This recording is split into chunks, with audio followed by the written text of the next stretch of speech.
Maya Telitawad est chercheuse d'origine franco-touareg basée à Marseille. Ses recherches portent sur les imaginaires du Sahara dans les sciences africanistes françaises et sur l'imbrication de la géographie, de la colonialité et des politiques de la race dans les administrations actuelles du Sahara central. Ses travaux récents se concentrent sur les devenirs nomades dans les sociétés touareg contemporaines. Actuellement, elle enseigne dans le cadre du studio Saharian Becomings au sein du programme d'architecture environnementale du Royal College of Arts à Londres. Maya, merci beaucoup d'être avec nous. Au-delà des oasis sahariennes, ton travail rend compte par la mobilisation de cet opposé même du jardin, ce qui définit, ce qui détermine et délimite ce paradigme. Et par là même, tu inities un travail situé, qui est à la fois analytique et intime, et qui est surtout très nécessaire lorsqu'on sait combien les imaginaires du désert restent travaillés matériellement et métaphoriquement par la colonialité. Donc merci beaucoup d'avoir accepté notre invitation. À toi.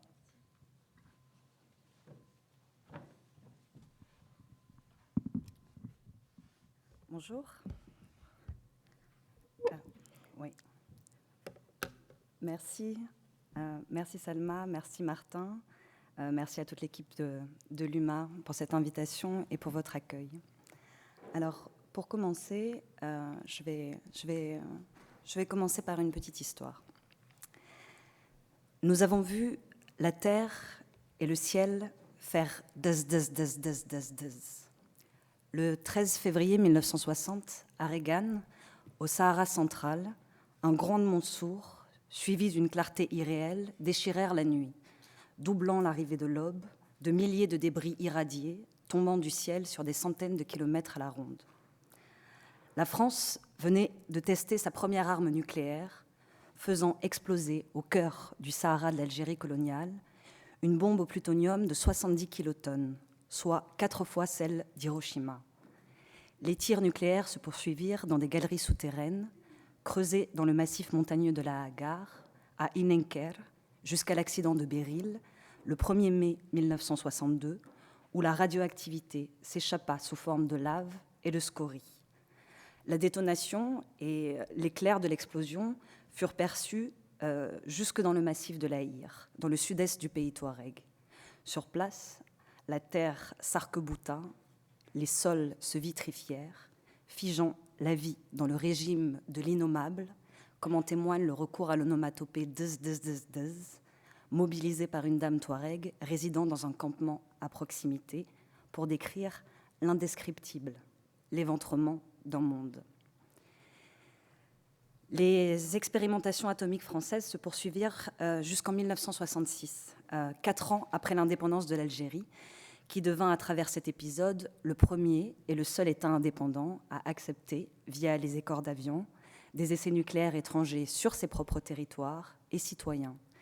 4 essais atomiques atmosphériques, 13 bombes souterraines, une dizaine d'expériences chimiques, au total 57 expérimentations entre Regan et La Hagar, au cœur d'un espace saharien dont les ressources fossiles étaient déjà en cours d'extraction depuis une dizaine d'années.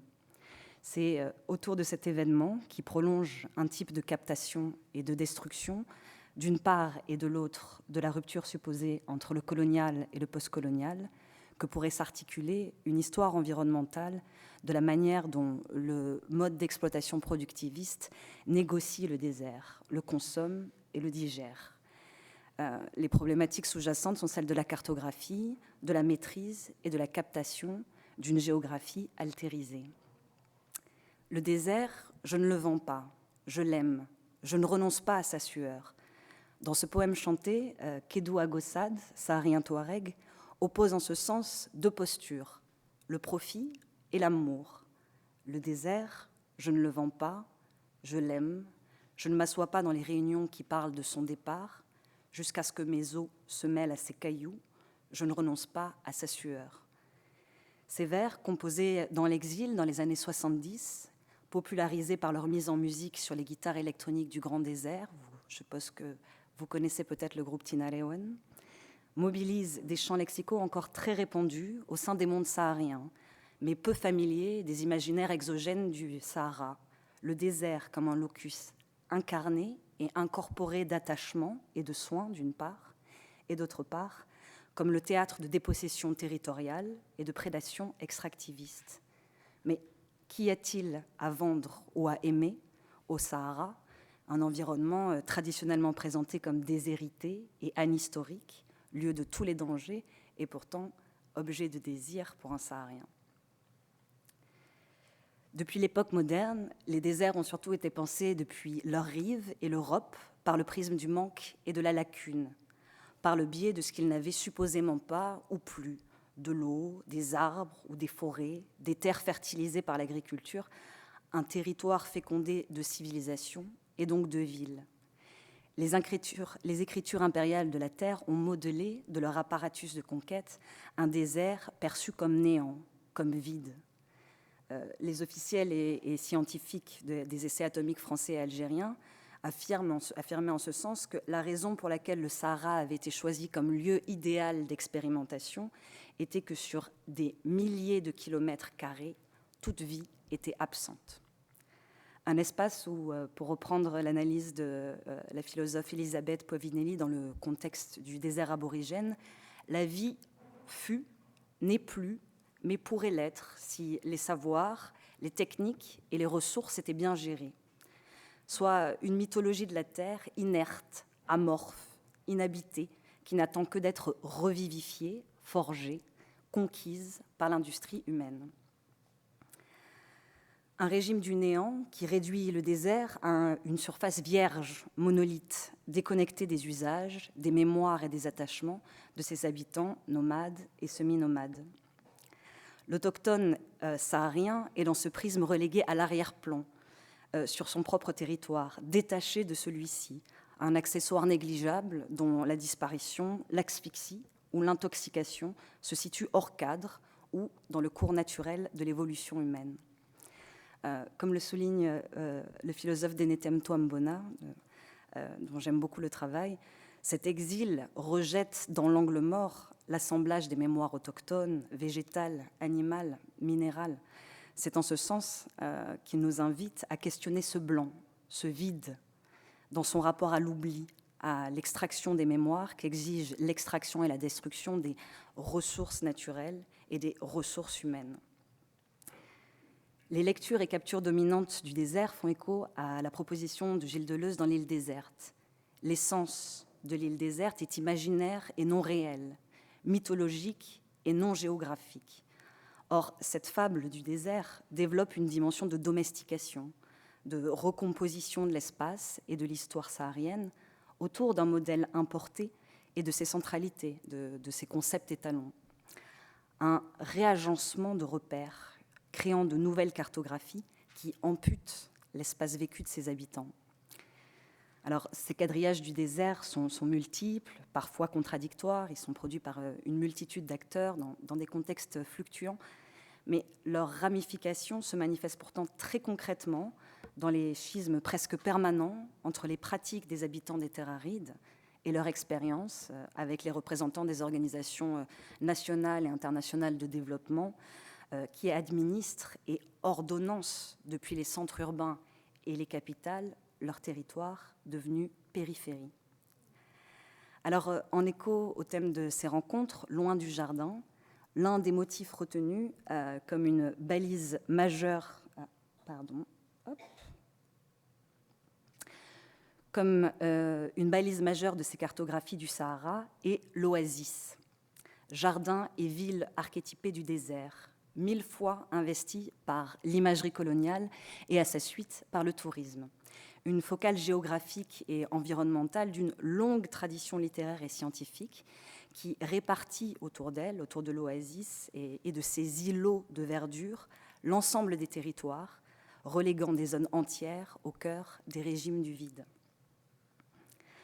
Un grand segment de l'historiographie coloniale retiendra du paysage saharien les oasis, tour à tour îlots maudits d'isolement des troupes et de l'administrateur colonial au milieu d'une dite immensité hostile, ou jardin à la végétation paradisiaque et rassurante, ville-grenier au corps d'un réseau de flux marchands dont il faut, au premier temps de la colonisation du Sahara, s'accaparer. Paradoxalement, c'est précisément ces conquêtes qui seront responsables des grands déclins oasiens, provoquant l'asphyxie des mobilités transsahariennes qui les nourrissent. Les premiers touristes occidentaux succèdent immédiatement aux troupes armées, revisitant et redéployant les imaginaires de l'oasis au cœur des dynamiques internationales de l'exotisme. Mais que la focale s'arrime sur l'agriculture, sur l'eau, sur les flux commerçants ou sur une ethnographie perçue comme hors du temps, le point d'entrée dans l'oasis est toujours sa captation. En 1883, à l'aube de la conquête du Sahara, le docteur Jean-Baptiste Paulin-Trollard, médecin hygiéniste, président de la Ligue de reforestation algérienne, décrit le Sahara en ces termes. Des versants sahariens, nous ne pouvons rien dire, malheureusement. Nous n'en savons quelque chose que par le récit des voyageurs. Dans cet océan de sable sont dispersées près de 500 îles et archipels, dont la valeur et l'importance ne demandent qu'à s'accroître chaque jour. Il n'y a pas que des palmiers dans les oasis. Sous l'ombrage de ces arbres s'abritent des jardins. L'amandier, le figuier, la vigne, les légumes, du blé, de l'orge, du seigle. Il faut donc compter aussi avec le désert, car non seulement l'Océanie saharienne représente une valeur considérable, mais on peut encore au moins décupler le nombre des oasis. Les préconisations du docteur Trollard, ça rime sur une représentation du désert, donc pensée par le détour de l'océan, le Sahara comme une immensité de sable en mouvement, constellée de chapelets d'oasis, îlots de végétation à la rentabilité miraculeuse. Si à l'époque, peu d'Européens ont fait l'expérience des déserts, l'association de la géographie saharienne à la mer et l'archipalité n'est pas une idée nouvelle ou isolée. Déjà, au 1er siècle avant notre ère, Hérodote comparait le désert à une mer de sable, décrivant les oasis du désert libyque d'Égypte comme les îles des bienheureux, loin des caprices des sables et de leur environnement prédateur. Donc, dans la continuité de la tradition antique et de la littérature des voyageurs arabes, Paulin-Trollard s'extasie sur l'abondance végétale de ces oasis convoitables, mais c'est pour y ajouter une idée nouvelle, l'extension de ce modèle agricole à la totalité du désert et l'amélioration environnementale du Sahara. Une obsession européenne ancrée dans les débats scientifiques et intellectuels de son temps qui mêle théorie de la dessiccation, de la déforestation et déterminisme environnemental. Pourtant, jusqu'à la fin du XVIIIe siècle, à l'inverse des régions du monde dites tropicales, abondamment décrites et exploitées dès les premières vagues de la colonisation européenne, le Sahara reste un vaste inconnu dont les représentations forgées hors sol s'appuient quasi exclusivement sur les imaginaires bibliques du désert et sur l'analyse des expériences d'aridification et de déforestation anthropique rencontrées en Europe et dans les plantations et forêts coloniales. Mais imaginaire du désert il y a, et celui-ci est bien vivace. Donc, dans son essai, Paulin-Trollard cite une pléiade de sommités scientifiques qui s'inquiètent sur des espaces divers et depuis différentes disciplines des conséquences de l'aridité et des dangers que ce phénomène laisse planer sur le monde et particulièrement sur le destin matériel et même moral de l'homme européen. Pour Paulin-Trollard et nombre de ses contemporains, le désert n'est pas une donnée environnementale géophysique, mais c'est le résultat d'une dégradation humaine de la Terre et par extension du climat. Dans cette perspective décliniste, les déserts sont décrits comme d'anciennes forêts ou des terres qui, autrefois fertiles, seraient devenues infécondes. En ce sens, décrivant l'immensité désertique s'étendant de l'Atlantique via le Sahara jusqu'au désert de la Chine, le physicien Antoine Becquerel affirme en 1853 que d'incontestables documents historiques démontrent que de très nombreuses parties de ces régions désertiques furent boisées à une certaine époque et couvertes d'une magnifique végétation. C'est la déforestation qui les a converties en des terres sinistrées, frappées par la stérilité qu'on leur connaît aujourd'hui. Dans le contexte colonial des 19e et 20e siècles, c'est principalement à l'autochtone que sera attribué ce déclin, particulièrement aux nomades, une figure investie de sauvagerie et d'une disposition écologiquement destructrice dès le XVIIIe siècle. Alors que sa nature belliqueuse ou pillarde ait saccagé le territoire, que sa paresse l'ait empêché de cultiver, ou que ses chèvres et chameaux aient saccagé les végétaux, le nomade n'est pas dans ce scénario le fils du désert, mais le père du désert, l'origine même du désert. Et c'est un processus qu'il faut réformer. Car si l'humain peut causer les déserts, l'homme moderne européen, par un bon usage de la terre, peut les renverser, les ressusciter en jardin. Et c'est même un devoir moral, presque de croisade, si l'on en croit le docteur Paulin Trollard, à l'origine des lois forestiennes algériennes, qui seront exportées par la suite dans le reste des espaces sahariens coloniaux. Je le cite, il dit par exemple « Le Sahara, ce foyer du mal, allonge tous les jours ses bras vers nous, il va bientôt nous enserrer, nous étouffer, nous anéantir ». Donc des mesures correctives sont prises dès les soumissions coloniales. Au sud du Sahara, là où je travaille, c'est les modèles des jardins agricoles de l'Oasis et du Soudan fertile qu'il faudra étendre vers le nord. Les nouvelles directives politiques et administratives instituées chez les Touaregs Oulim et Médène par le commandant Béatrix en 1908 en témoignent. Décrite par le docteur Richer, elle prévoit un plan de revégétalisation du Sahara et de rééducation du nomade que je citerai ici. Certains ont prétendu que le berger, nomade, peul, berbère, arabe, avait fait le Sahara. Il est incontestable qu'il a contribué à la formation du désert, à côté d'autres causes d'ordre sismique et atmosphérique. Il est incontestable surtout qu'il l'a étendu. Le Touareg est descendu, la culture a reculé devant lui. Est-il possible d'arrêter ce fléau ? Oui, en stoppant la descente des Touaregs vers le sud et en les incitant à se sédentariser. En dehors de cela, il n'y a qu'une solution, exterminer la race Touareg. Une période de transition sera nécessaire. D'un Touareg pillard et turbulent émergera un agriculteur pacifique. Un contre-coup euro suivra. Abandonné par le berger Touareg, le désert reverdira derrière lui, la végétation renaîtra, la terre redeviendra fertile, la bande productive s'étendra progressivement vers le nord et le désert reculera. C'est charmant. Les mesures à prendre sont d'ordre à la fois militaire et environnemental, occupation militaire du territoire et de certains campements, sédentarisation forcée des nomades, remplacement des moutons et des chèvres par le bœuf censé avoir un meilleur rendement commercial, encouragement de l'agriculture intensive, notamment de la monoculture, et importation d'agriculteurs d'autres régions du pays pour accélérer la transformation de l'économie.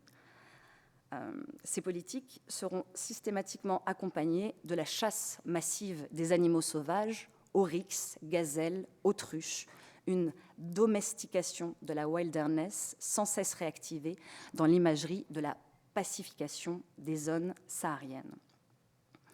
Alors, on pourrait dire que les ambitions du docteur Trollard et du général Béatrix restent très limitées par rapport à certains projets de leurs contemporains, comme par exemple celui du canal de Suez, celui inspiré par le canal de Suez d'une mer intérieure au Sahara, imaginé en 1877, puis en 1956, qui permettrait la multiplication du jardin en milieu saharien. Ces idées s'inscrivent dans le déni de l'agentivité autochtone et de ses gestions de l'espace. Dans ce cadre, les positions et le nombre limité des oasis ne peut être que la conséquence de la carence et de la limite, et non celle d'un usage parcimonieux des ressources aquifères et d'une limitation réfléchie du paysage construit vis-à-vis des routes et surtout des espaces de vie nomades.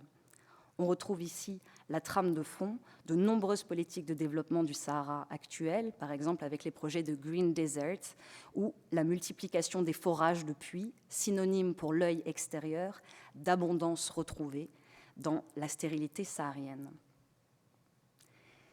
L'imaginaire du jardin ou de l'environnement idéalement cultivé ou productif, selon un point de vue européocentré, est toujours opérant dans les lectures du Sahara saharien, s'inscrivant durablement comme un point de référence incontournable pour penser et saisir un environnement altérisé.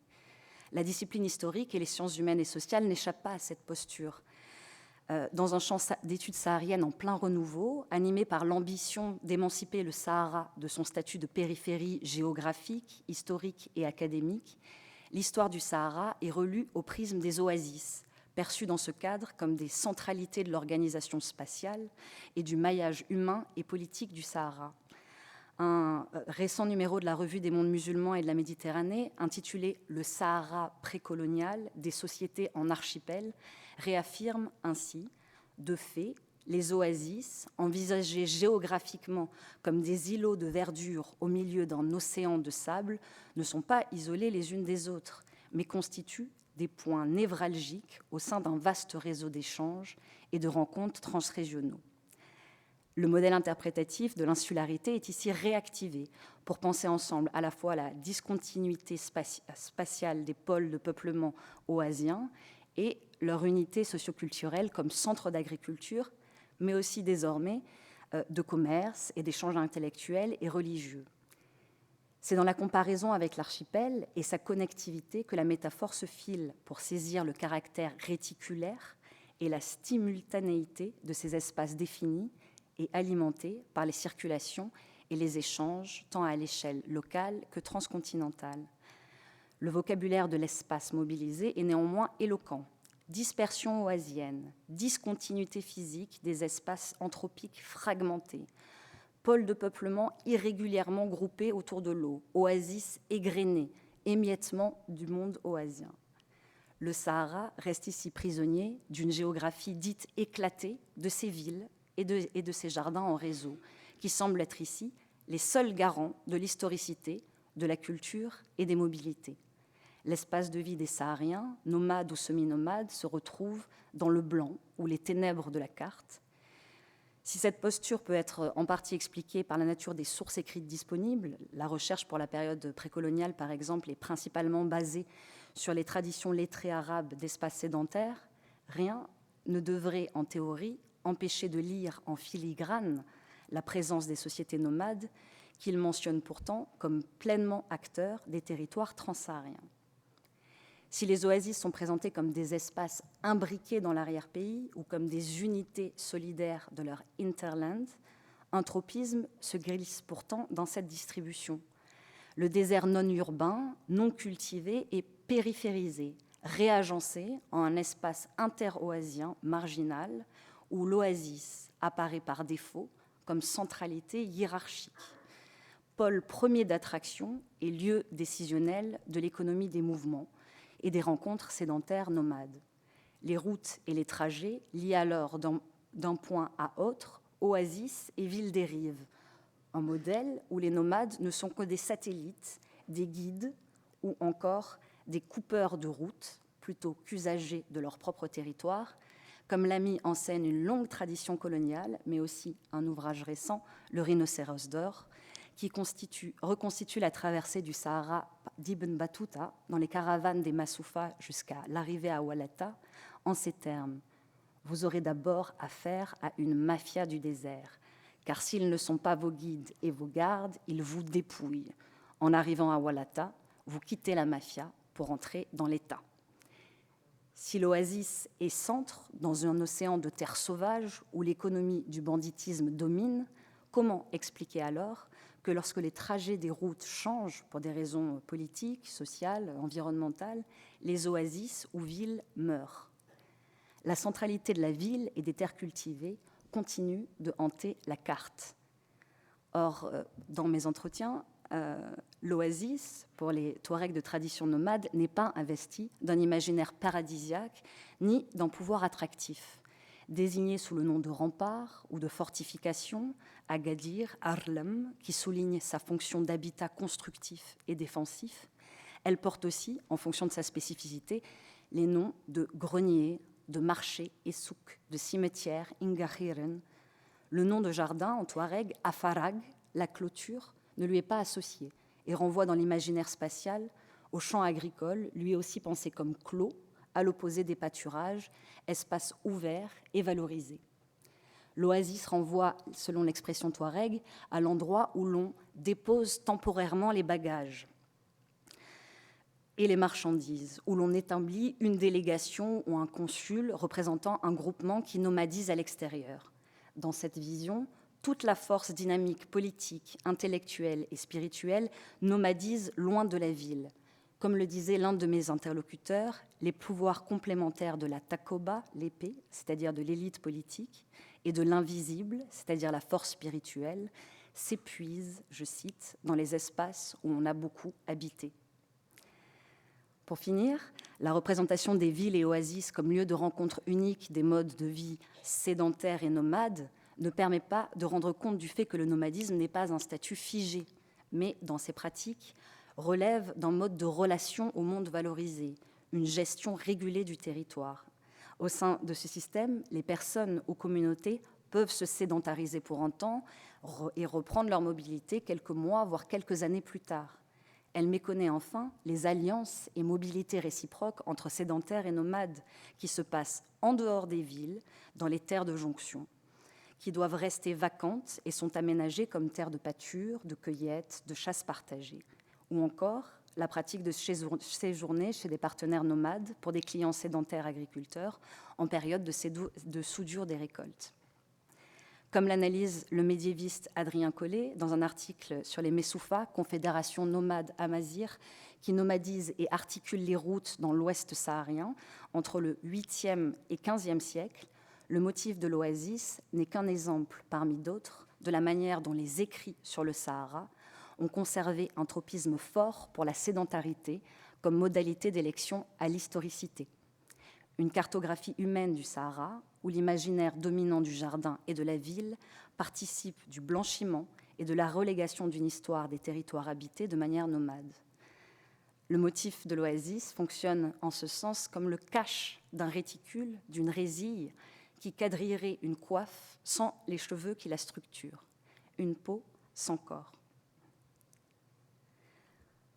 Comment, dans le blanc de la carte et de l'histoire, loin de la focale du jardin, penser la façon dont les Touaregs et autres habitants du désert de tradition nomade donnent sens à ces territoires de vie?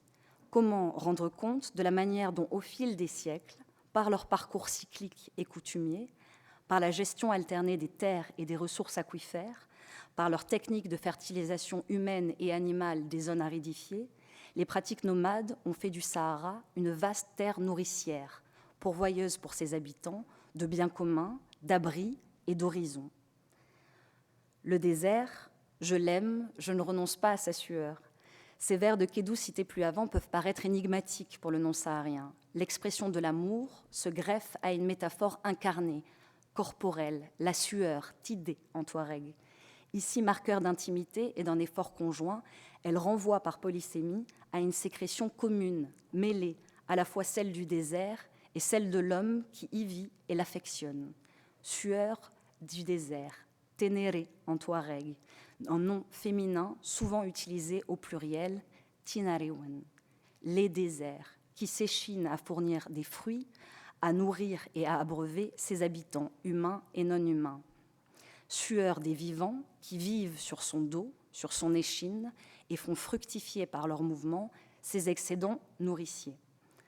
Un monde ordonné, balisé par les épigraphies antifinars qui signalent les lieux de passage, un cosmos habité d'aïeux, de non-humains, d'entités naturelles et d'esprits comme les Kelessouf ou comme le taureau porteur de la terre qui se mue en Asgar Ulnara Iri, le taureau sans cou, entité intraitable qui se révolte et fait trembler le sol contre la pesanteur et les destructions des hommes qui éventrent la terre et les eaux par la création des mines. Dans cette perspective, le désert n'est pas vierge, c'est le nomadisme qui construit le territoire et le transforme en terre nourricière. Très jeunes, les enfants apprennent la nécessité de la légèreté de l'empreinte que l'homme doit laisser sur l'échine de la terre. La gestion nomade des pâturages, par exemple, étage leur usage en fonction de leur nature éphémère ou durable et met en défense certaines zones à des périodes données. Ne pas occuper un lieu trop longtemps pour permettre la régénérescence de la flore et de la faune. C'est parmi d'autres stratégies, à ces conditions, que la terre protège, à Madal à Maggal, comme on dit en touareg. Cette notion de sauvegarde réciproque s'exprime dans le droit, dans l'éducation, dans la morale collective, dans les cosmovisions et la mythologie. Pour nommer la terre, la langue touareg fourmille de mots et d'appellations qui témoignent de la constellation d'usages et de façons d'habiter qui s'y rattachent, loin du terme exogène de Sahara, qui renvoie à cette géographie variée et investie à un lieu monolithe, désolé et vide. La langue touareg tisse tout un vocabulaire du territoire qui différencie et lie les parties habitées en fonction des saisons et les espaces qui deviennent déserts à certaines périodes, où l'on ne peut vivre qu'en les traversant. Par exemple, Tamellet, qui veut dire le désert blanc, le plus dangereux car lisse, sans repère. Tassatefet, qui signifie noir, ponctué des roches ou des arbres qui peuvent aider à l'orientation et servir de refuge temporaire. Ou encore Tafassiset, le léger, qui évoque le désert mortel. Cette géographie aux contours mobiles se redessine en fonction des parcours nomades cycliques et réguliers selon les saisons.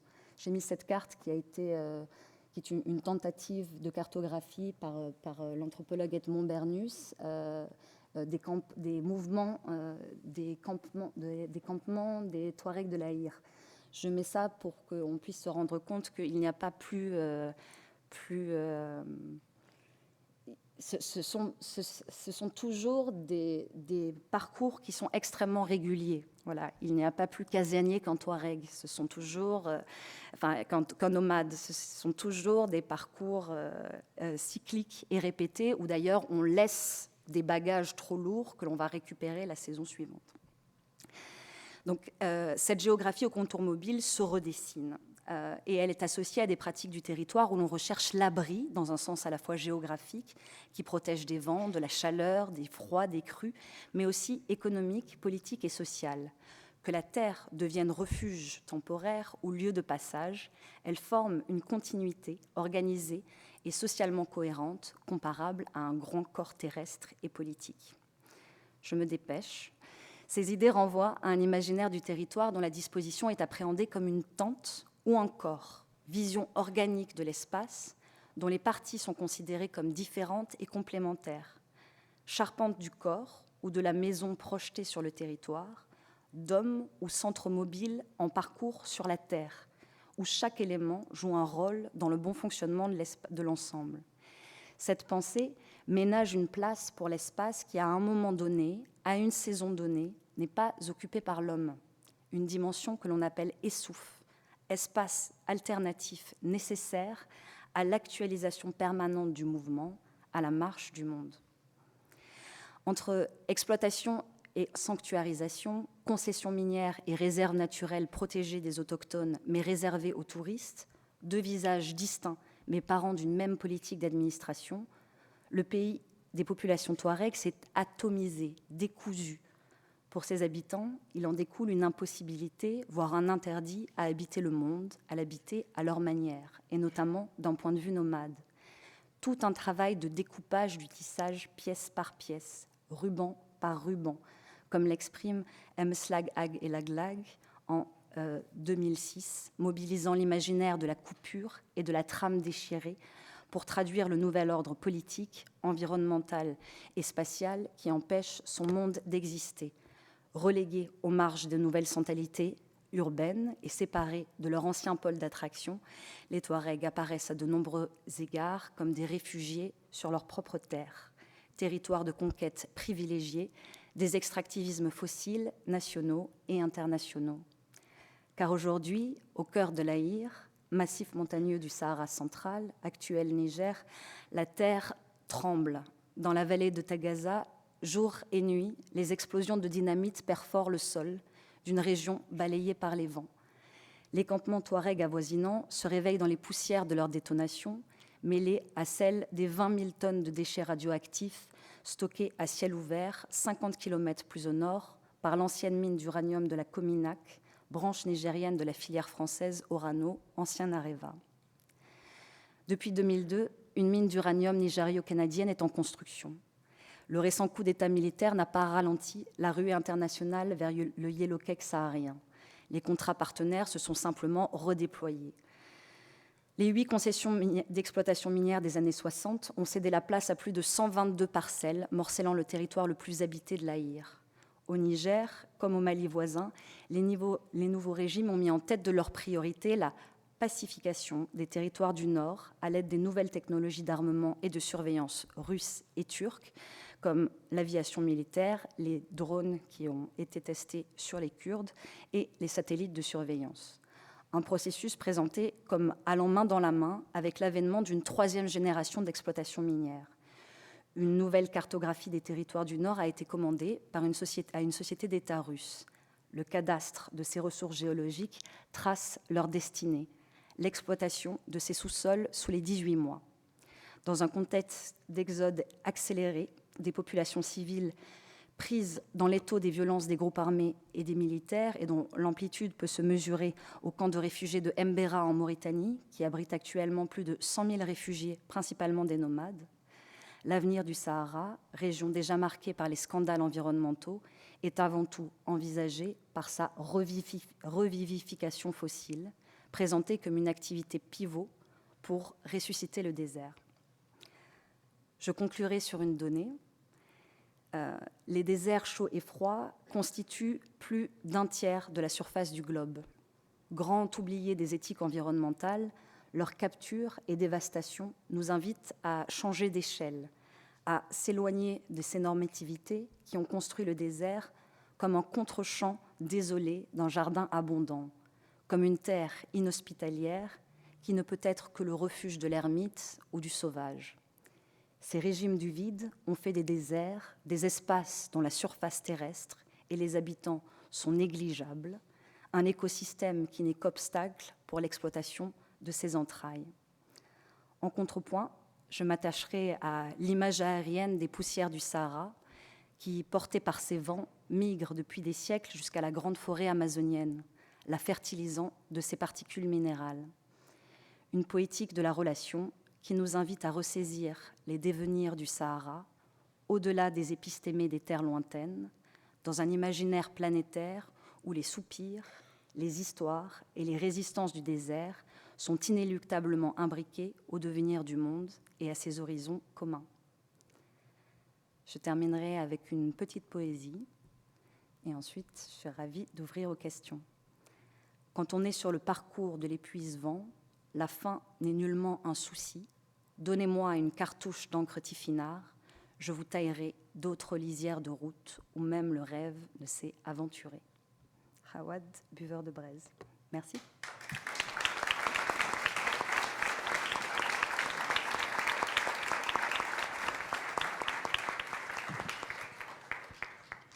Merci Maya pour cette magnifique présentation à la fois érudite et poétique. Je pense que tu nous as très bien montré à quel point est-ce qu'il faut sortir de ce régime du vide que tu as décrit à la fois historiquement mais aussi épistémologiquement dans sa manière d'avoir été construit par un certain regard. Et je pense qu'on y trouve aussi des échos avec ce qu'on a fait hier autour de la critique de l'orientalisme.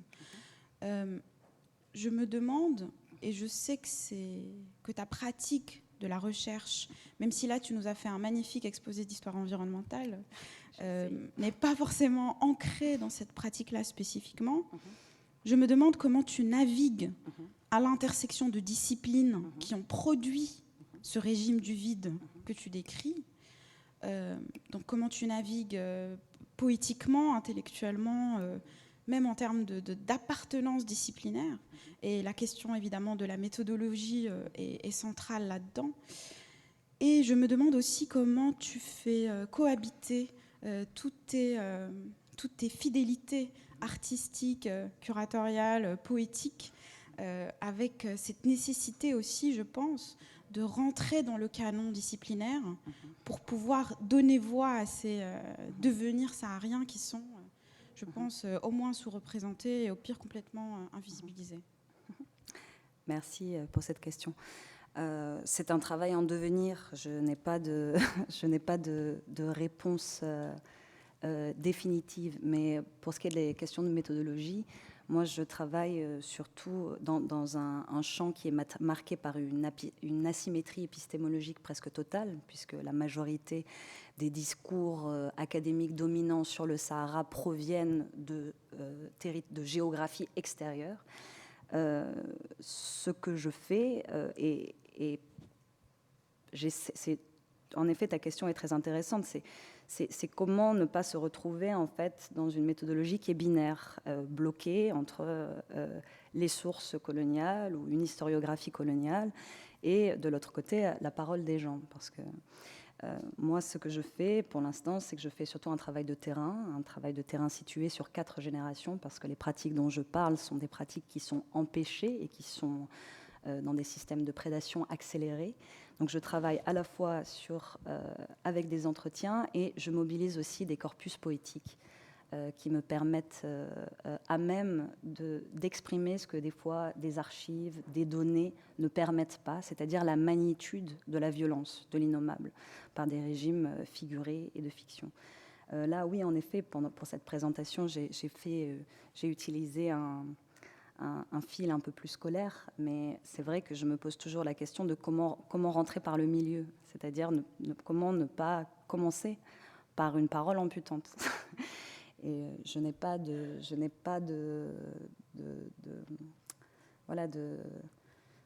d'idée finale dessus. C'est un processus que je continue de réfléchir et d'explorer.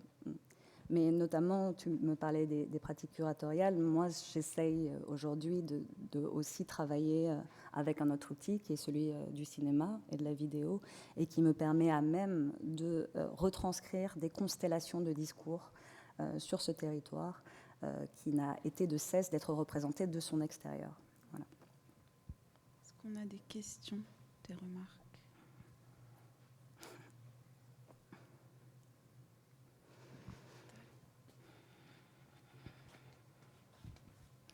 Merci beaucoup pour cette présentation. Je pense, moi, à Abdelrahman Mounif, l'auteur saoudien, jordanien, oui, qui est Les Cités de sel, et cette idée du pétrole aussi. Et je ne sais pas s'il y a un contexte comparatif qu'on peut activer aussi.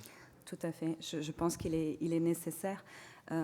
C'est pour ça on parlait un peu aux parents. C'est une pratique qui se met de plus en plus en place, notamment dans le champ de la recherche et de l'architecture, c'est-à-dire de se placer dans des perspectives de comparaison entre des aires. Et je trouve que c'est vraiment un modèle méthodologique qui est très très important, parce que ça nous permet de comprendre, voilà, la manière dont ces territoires, dans leur diversité, ont été construits comme des espaces du vide qui légitiment ensuite les visions impériales ou les visions industrielles, qui les peuplent de leur dite grandeur, entre guillemets. Mais il y a énormément ne serait-ce que par exemple, si je prends l'exemple des essais atomiques, c'est la même chose, c'est-à-dire que c'est une constance des déserts, que ce soit celle du désert de Gobi, celle du désert aborigène. Ce sont des territoires qui, malgré leur grande distance, ont été traités de manière similaire. Donc, en effet, la pratique comparative est essentielle. Pas simplement comme mode d'analyse, mais aussi comme une manière de mettre en commun les résistances et les respirations des populations qui se retrouvent au cœur de la toxicité. Et pour voir comment on peut avancer ensemble sur ces questions communes. Merci. Merci beaucoup, Maya. C'était magnifique d'écouter cette présentation. Je voudrais... Tu as cité un moment un chercheur de manière assez violente, en fait, oui, de sa vision du désert et de cette volonté de vouloir dompter finalement le désert. Est-ce que, avec ce qu'on voit à la fin, justement sur l'uranium, etc., cette volonté de dompter le désert, elle est toujours persistante, présente? Donc, j'imagine que oui. Et comment, en fait, dans tes recherches et dans ton travail, avec les gens, j'imagine avec qui tu penses aussi, on peut répondre à cette violence et à cette volonté de capturer le désert. Merci Mehdi. La raison pour laquelle j'ai cité ce texte extrêmement violent, c'est parce que ce sont en fait des types de discours qui sont encore extrêmement contemporains.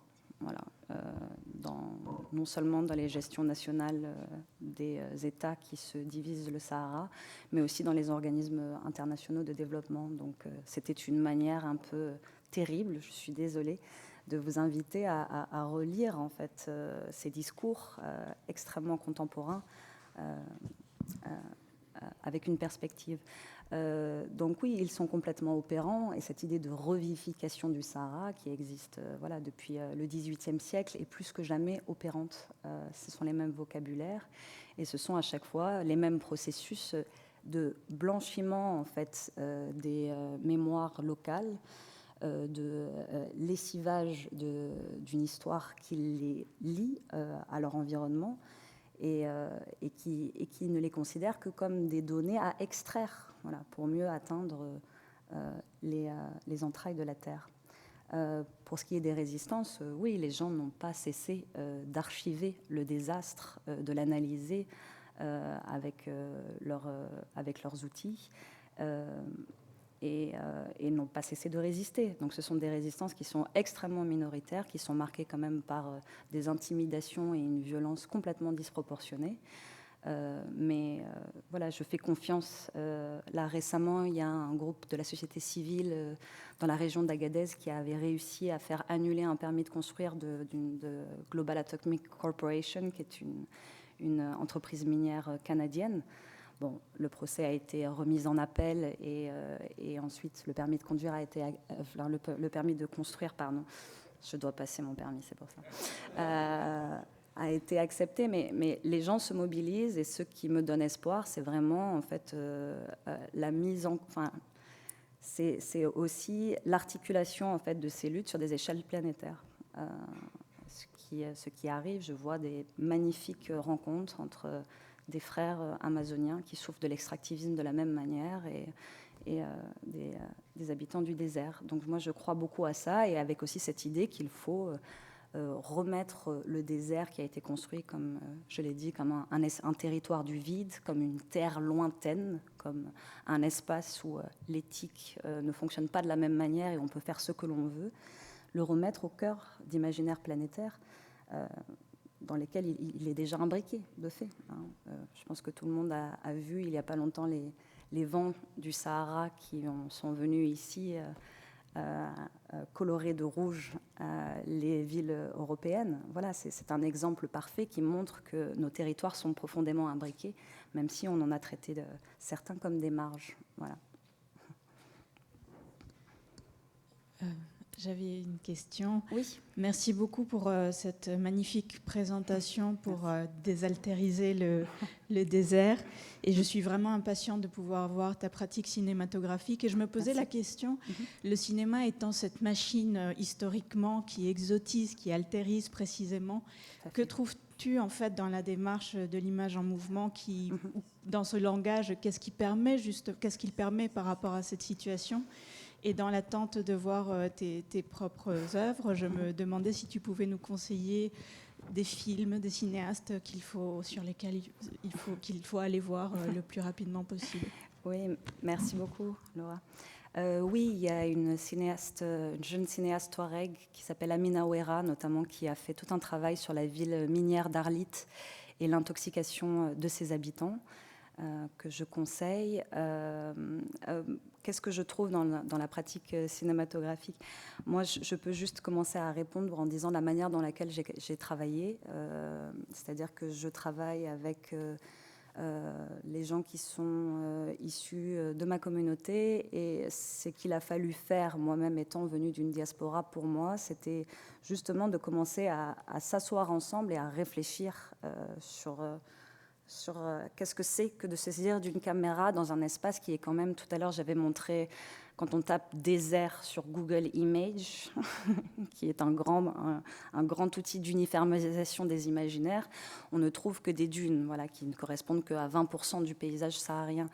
Mais si les voies du désert sont empêchées, les imaginaires du désert sont extrêmement vivaces. Voilà, il y a le cache de l'exotisme fonctionne pleinement. Donc c'était d'abord m'asseoir avec les gens avec qui je veux commencer le projet, réfléchir à ça ensemble et essayer de voir la manière dont ils ont envie de se filmer, eux. Et donc ce qu'on a fait, c'était aussi démultiplier la caméra en des milliers de petites devices où j'ai demandé aux gens de se filmer et de filmer leur quotidien et de filmer ce qu'ils avaient envie de dire sur leur manière d'habiter cette région. Voilà. On applaudit Maya, Awad.